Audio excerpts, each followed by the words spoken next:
What's up everyone, T Small here. So today I'm replacing one of my own geocaches. This is the latest version of it. It started off life as a lock and lock way over there, but it's been stolen several times in the past and I've had to keep downgrading it in order to keep it alive. But this cache isn't really about the cache container anyway.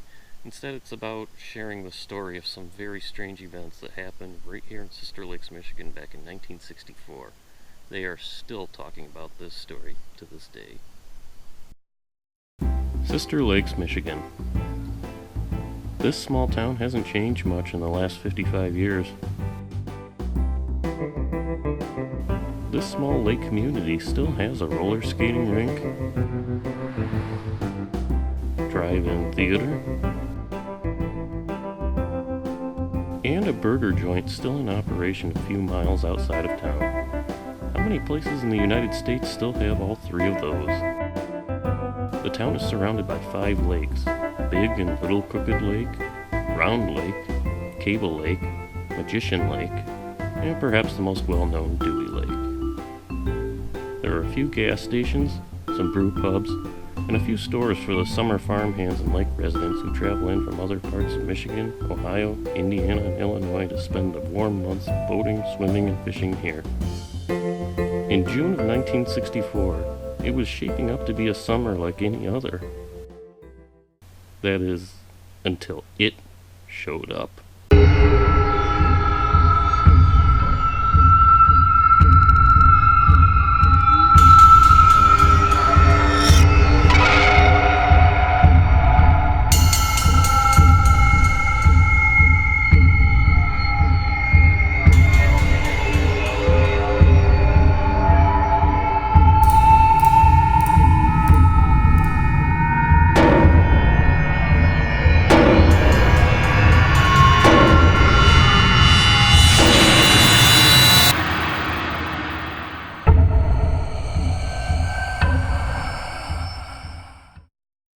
When the first reports came in, they seemed too fantastic to be believed. Many residents, especially around Dewey Lake, reported that a large, hairy, man-like creature was lurking in the woods after dark near their homes. The first terrifying descriptions were then echoed by dozens of residents in the months that followed.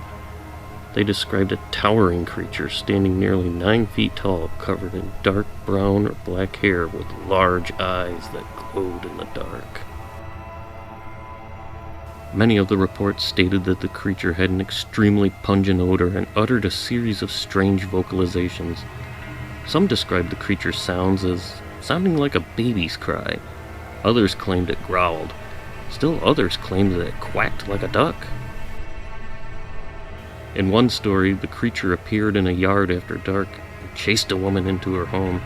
The beast was only turned away by the sound of her barking dogs. It didn't take long before a few locals came forward to claim they had seen the creature a year or two earlier. It had been hanging out around the apple orchards in the area.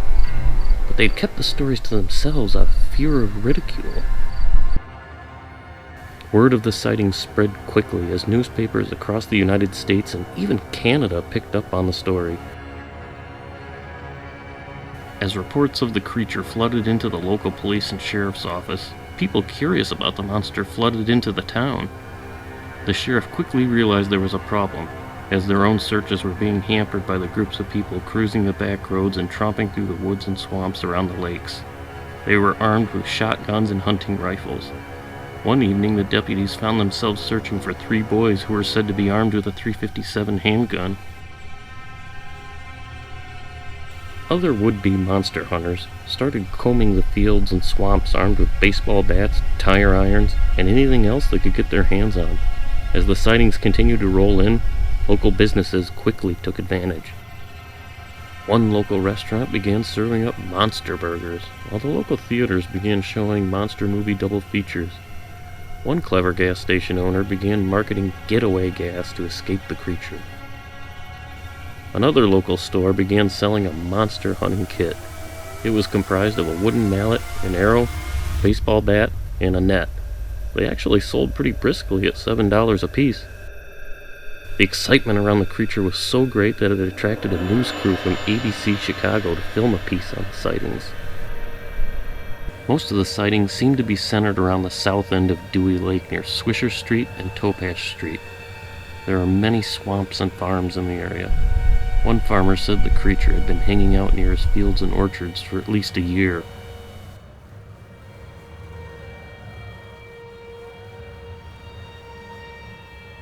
Some speculated the creature was an aquatic monster that hid in the depths of murky Dewey Lake during the day.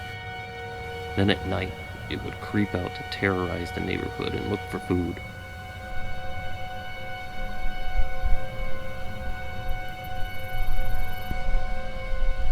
At one point, some large footprints were found, but attempts by deputies to take plaster casts were unsuccessful due to the sandy soil the tracks were found in. As more monster hunters flooded into the town and sightings increased, law enforcement was overwhelmed. They set up roadblocks to divert the carloads of armed monster hunters. At one point, someone even took a shot at a farmer's black Shetland pony. Unfortunately, the shots missed. As authorities conducted their own searches and tried to make sense of it all, they appealed to zoologists and professors for answers. But the experts were just as baffled. Some felt the creature could possibly be a black bear. However, black bears generally don't wander this far south in Michigan. Another theory floated around was that it was an escaped circus gorilla, but there had been no reports of such an escape in the nearby area. Also, the creature had been seen for the last few years, and a gorilla would never survive a harsh Michigan winter. As reports of the creature continued, it wasn't just the sheriff that was feeling the strain. Some migrant workers tending to the strawberry harvest on several farms encountered the creature while working the fields. From there, rumors spread fast. At one point, there was a claim going around that the creature had already eaten 4 people. These rumors proved far too frightening for some of the workers, causing them to abandon the fields. Some of them quit their jobs entirely and went home. One farmer told newspapers that he had lost 4 workers and much of his harvest because of the fears about the monster.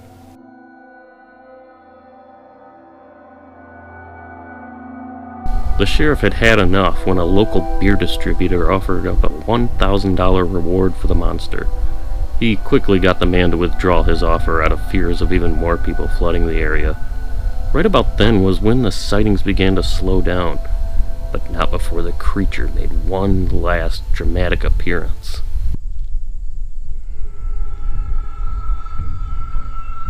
13-year-old Joyce Smith, 13-year-old Gail Clayton, and 12-year-old Patsy Clayton were walking down a remote wooded road when the creature made its first daytime appearance right in front of them. Newspaper accounts at the time say Joyce spotted the creature first, and the sight of it was frightening enough that it caused her to faint. As quickly as it arrived, it fled back into the woods. The girls were able to wake Joyce back up and fled to a neighbor's home and called the sheriff. Deputies raced to the scene. However, upon their arrival, there was no sign of the beast. After that sighting, things seemed to calm down, and the neighborhood went back to normal for the most part. There were a few scattered sightings, but the crowds quickly dispersed, and the summer went on as normal. As quickly and as dramatically as he had arrived, the Sister Lakes monster had vanished. Now, there have been a few scattered reports of a similar creature in the years since, some of them as recently as a few years ago. But the stories about the monster have not reached the fever pitch that they once did. Today, you'll see hardly any signs of the strange events that took place here 55 years earlier. There are a few locals who were small children in those days who still fondly tell the story of the creature to their children and grandchildren. They also warn their grandchildren to stay out of the woods around Sister Lakes at night, because that's where the creature lurks.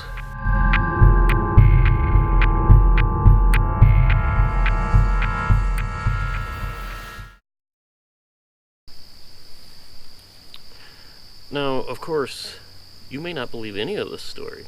You may think the whole thing is a hoax, and that's your right. But if you ever find yourself seeking my geocache there in Sister Lakes, Michigan, You might want to keep your eyes peeled on the woods, because there might be something there, watching you from the darkness.